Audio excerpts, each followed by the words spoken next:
Okay, evening guys. Just after the monthly final, we're going to jump straight into game 2 of the monthly finals, and talk about what could have changed, what could have been done better. It was a pretty good game overall. Like, I was pretty impressed overall with how everything's done. The game 1 was actually fantastic. You concaved really well. Trashboat on one side, Joshy on the other. That was with Nidalee and Jinx. So that I'm really happy with. So when I'm having to talk to you about like theory and stuff when we do boot camp, I think is going to be fantastic. I was really happy with that. So with this, what we're going to see, and what I'm going to talk about first, and what we're going to see unfold, is Leona at level 1 is going to buy a lot of wards, and you guys are going to play you're going to play fairly aggressive, and then not capitalize on that. So definitely something to think about in this opening is where the early ward placements go, because you know how crucial early wards are. Besides that, overall, your ward coverage was fantastic. So let's jump in, just have a quick look at this early game. And just for Pete's sake, we'll have a look at just Charlie. So, playing on this 2x speed, did have to buy a lot of wards. The early aggression was really good. You all could have gone from that red side top, just to be a little bit time efficient, but whatever, small things. Let's just look at this in 1x speed for a little bit. You've all grouped up around this red, expecting like an invade to spot Zahi if he wants to go for that invade, like they did last time. But what you could be doing right now is pushing onto Singed in this top. So let's have a quick pause here. Oh, it's not bloody pausing again. Are you kidding? Okay, whatever. Let's just slow down to a 1/4 speed. What they're looking at right now is this Singed is doing nothing. He's just to spot you out. Zahe is here, but you don't know Singed is here. Like, you can take a good guess that that Singed is gonna, look for that one lane, but you really should have come around here about this 1 minute mark, and either force Zahe off his blue,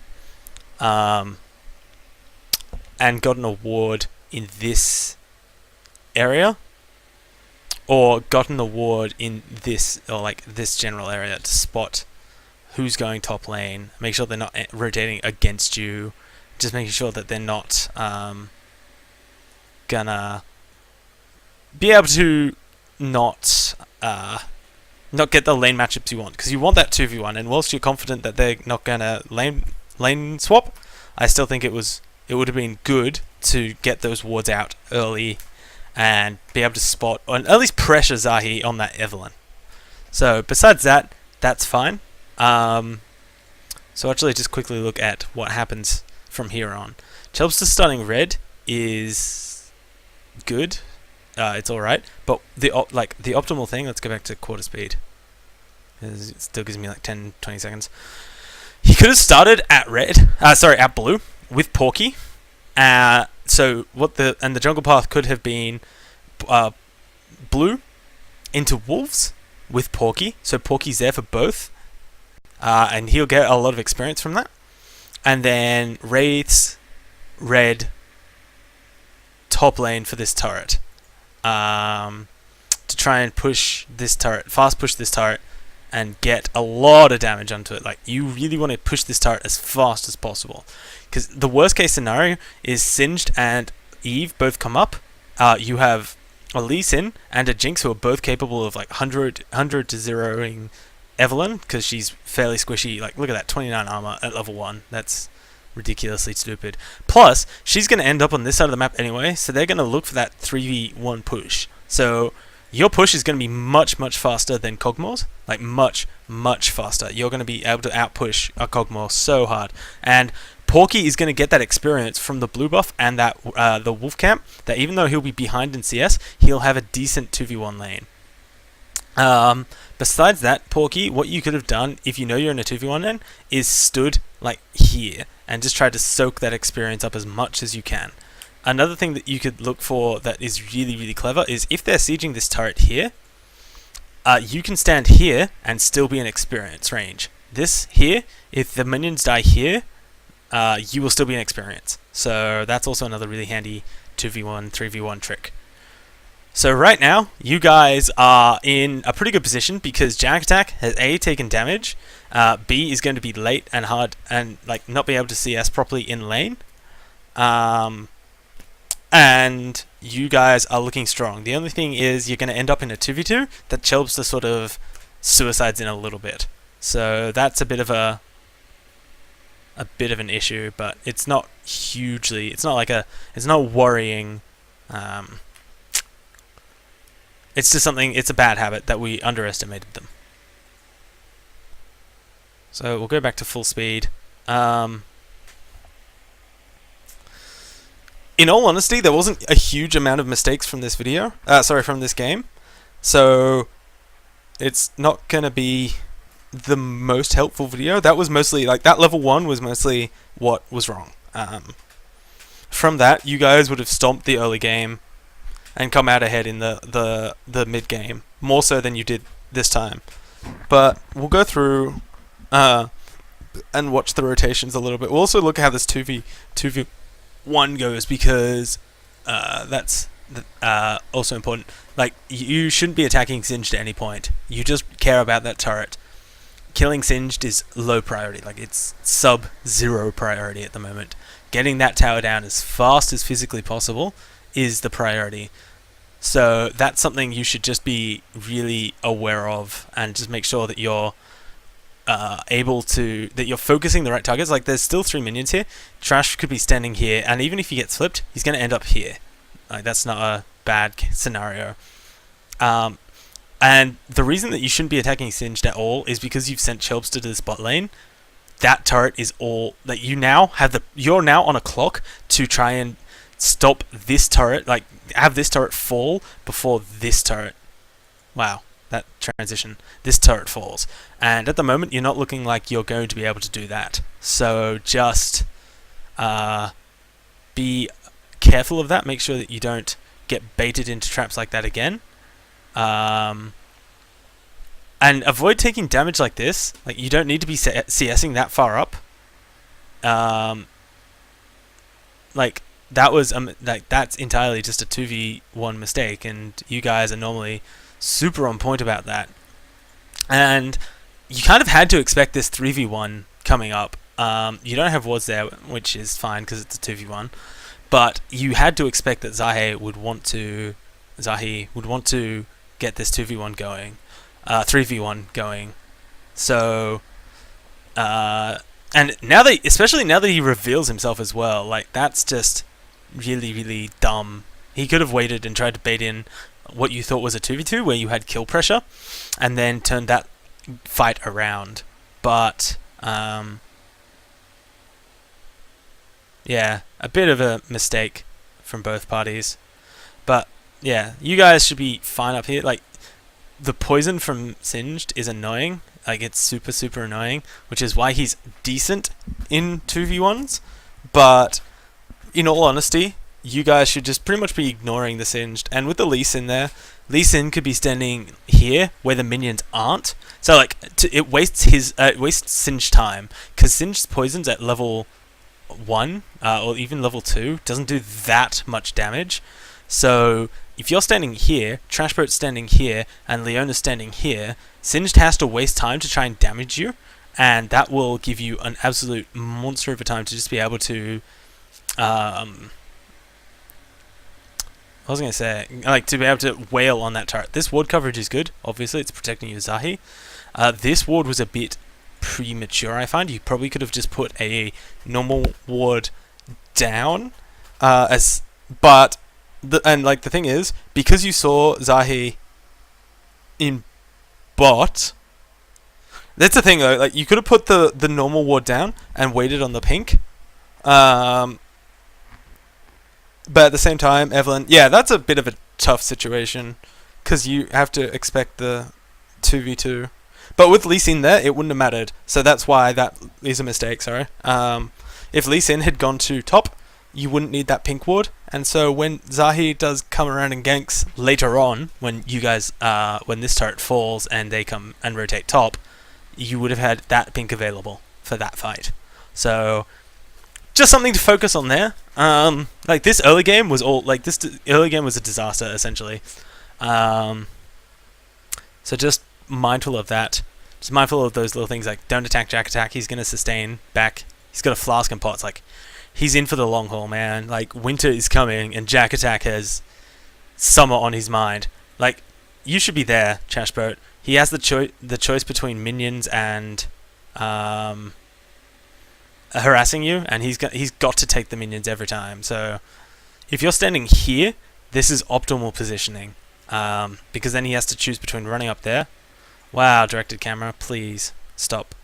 He has to choose between like running up here to delay the minions and here to like try and harass you off this turret. Wow, directed camera, please. So just keep that in mind with like that positioning, because it wasn't as much as it's not a huge mistake. It's just something you guys should just be aware of. This bot lane is now like it's irrelevant because it shouldn't be happening. Porky should have just got the experience from the blue, the wolves, and then the experience from like standing in here. So that's just something to keep in mind. Like, and when you the time to stand in there is when they force you off turret. You can just loop back around and stand in this area, and you'll be in range for the minions here. So that minion falling there would be in range for your experience there. So it's a huge experience range.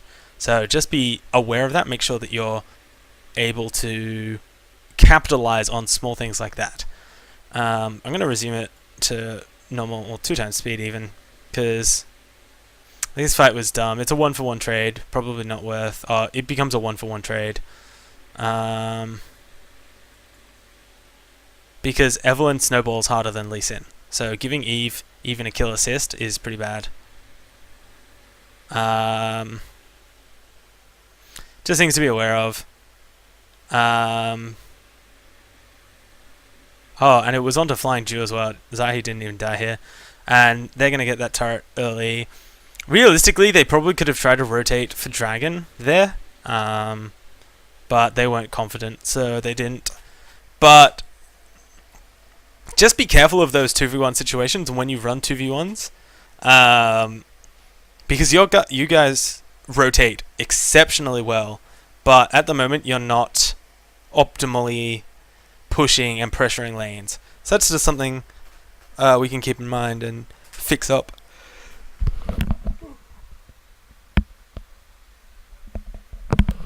Pardon me. In this mid lane, Joshi is just a beast, so he wins his lane pretty hard. And like at the same time, Trashboat is getting a heap of CS over, like because they had to split that 3 ways. The experience and the gold was all in favor of Trashboat at this time, which, you know, overall was still a win, but it could have been better. You guys could have had that turret so quickly. And then just like rotate and kept pressure on them. So just something to keep in mind for future games. This teleport was not seen, so it was harder to time, but you still definitely something keep in mind. This is the gank from Eve up in top lane, what I'm talking about. There's also another one where you go back in here and Thresh catches you, Trashboat, and you die. Don't make mistake. Like, don't allow those mistakes to happen. Don't ever recall in bushes like this. Recall here. Recall here. Just make sure you're completely safe. Because giving people an inch, you can take an arm. And, like, you guys did it to them.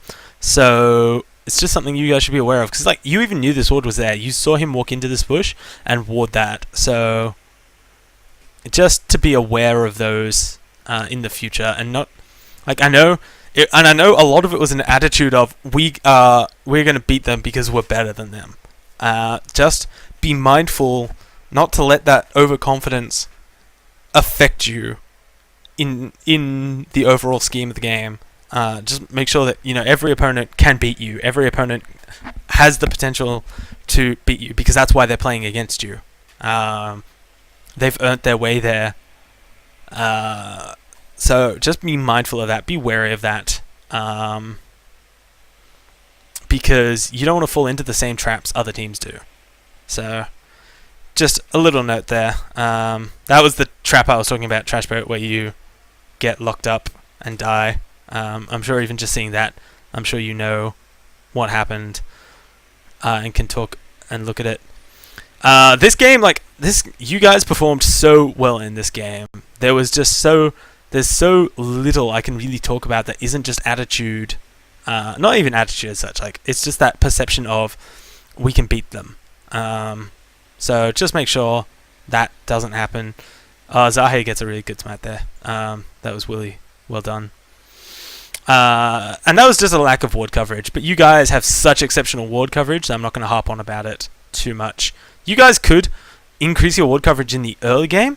I mean, Porky, obviously, with that ward. 0 from 3, 0 from 3, 2 from 3, 0 from 3, 0 from 3. So only Charlie has wards out at the moment. That's pretty disgusting as well. So don't forget, guys, always make sure that your warding is good and that your ward coverage is good enough. And against an Eve, as well, Zahe... Oh, pardon me.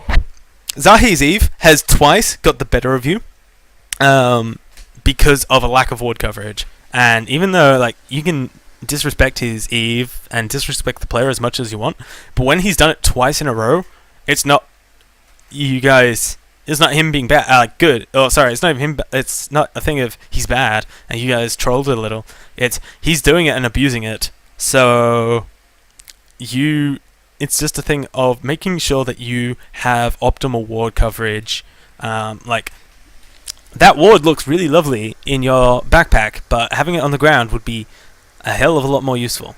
But this, that's less of a problem later in the game where everyone is just placing wards like mad and you guys have insane vision coverage. I can even try and get to a point where you guys begin to get this ward coverage going because it's quite crazy just how good you guys get ward coverage up and running. This pink ward is just phenomenal. I'm going to presume it's Zahe's. Zahe's. I meant Chelpster's, but it's actually Joshy's. So that's good, Joshy, with the wards. This is also really well done. Chelpster catches Zahe out. Does get the kill.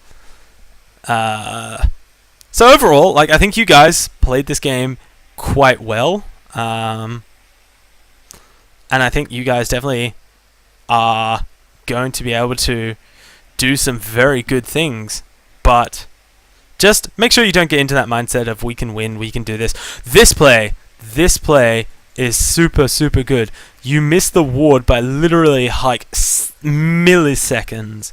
So this play just becomes godlike. And the chain CC is so incredibly good. There's barely any overlap, and it's all really good. It stops the flash from flying due, and just really sets up Trashboat to get into the game again, because you guys had a lead, but it wasn't really enough to be convincing. But at this point now, Trashboat is in a pretty good position. He's seeing enough to go back and get Vamp Scepter. Though, that's something else I wanted to mention. I really like Infinity Edge first.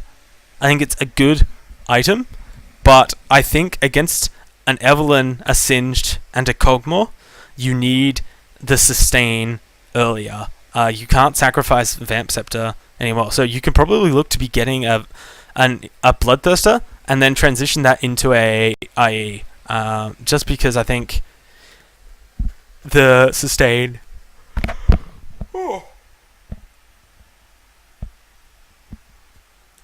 The sustain is essential. It's just something you need to have just to be able to get away and get out of fights, because they have a lot of damage over time / sustain damage. So I think getting rid of the threat of that is more important than finishing the IE.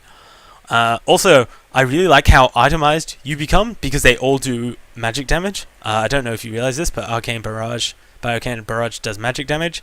I believe that, yeah, so does Living Artillery.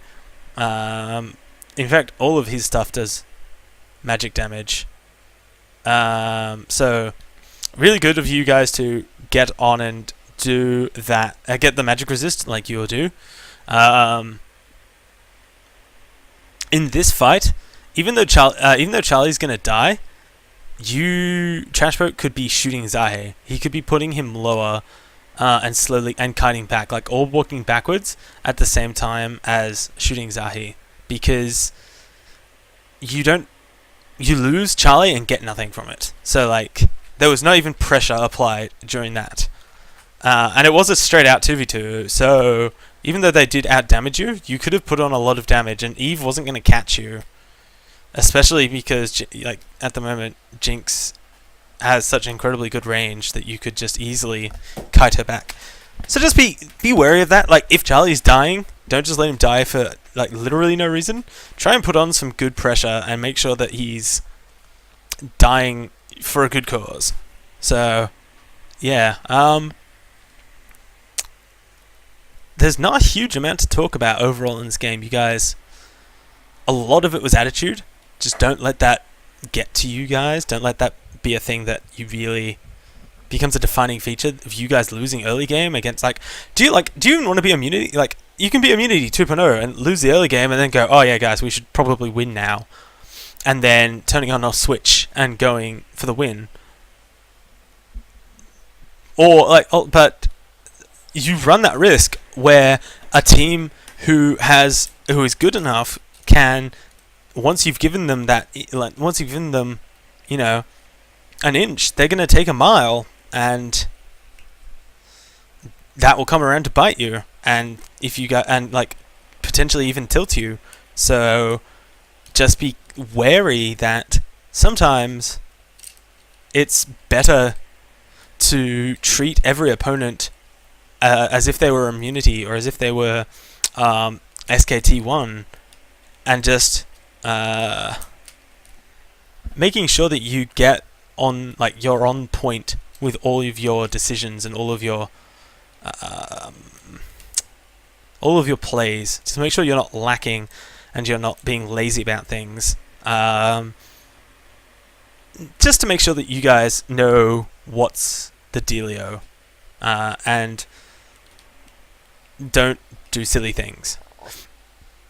But yeah, like this, Trashboat was defending 2v1, no real wards set up.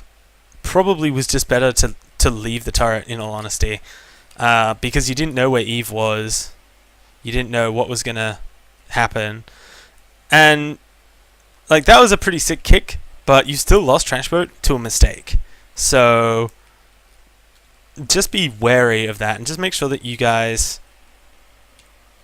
aren't making silly mistakes on the point of making silly mistakes, because, you know, you think you're better, or even if you know you're better, take the game like it's immunity. Take the game as good practice for immunity. Like, and the thing is, right now, that could be sustain, and you would have survived a lot better in, like, we can even go back. Oh, hang on, you might not even have it 15 seconds ago when you died. Yeah, you didn't. So never mind. I'm just bagging you out for no reason, Trashboat. Like, at this stage, when you're defending it's 1v1 at the moment, so like you could definitely stay now. But as soon as you see Thresh, it was probably a good idea to just back off, because you couldn't defend against 2v1. If you got hooked, Denian would have been able to kill you anyway. So that's just something to be aware of. Make sure you're not staying under turrets you don't need to. Especially with an Eve who is so fed. She's 2-1 at the moment. She'll have pretty good items even at 2-1 and decent CS. So just be careful of those traps. Make sure you don't fall into those traps.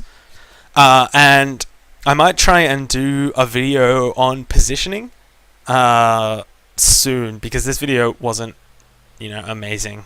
It basically pointed out things I think you all knew anyway. So just keep that in mind. Nothing special, nothing amazing.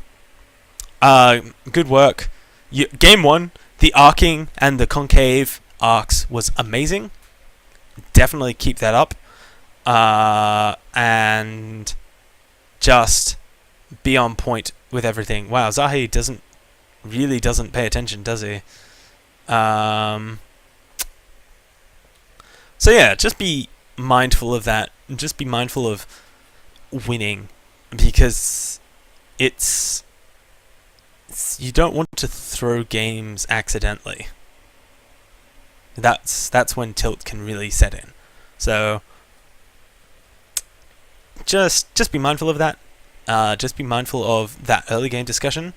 So I'll actually just go back to the beginning of the game and talk about the ward positioning and whatnot.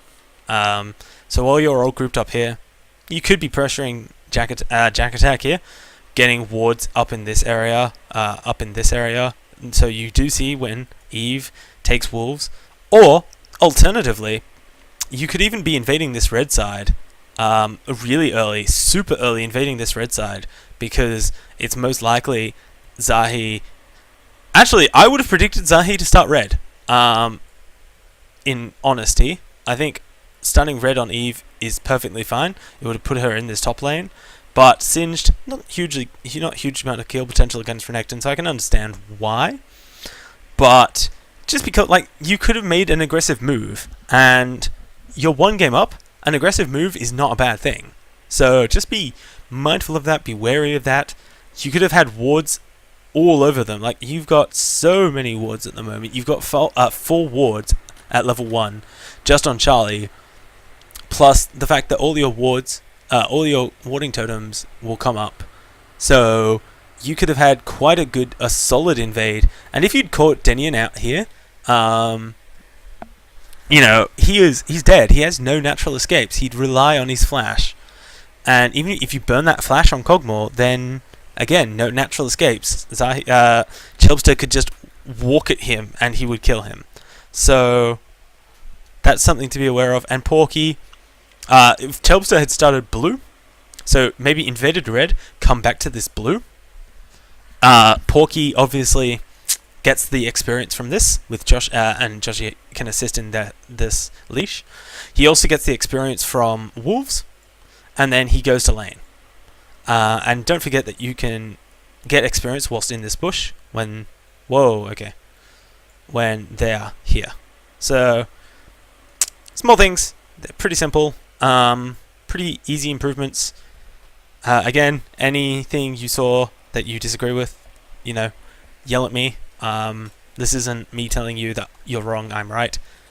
This is always, it's always a two-way discussion. It's always me asking you guys, telling you guys what I thought, what could be better, and getting your opinion. So just, that's pretty much what I think.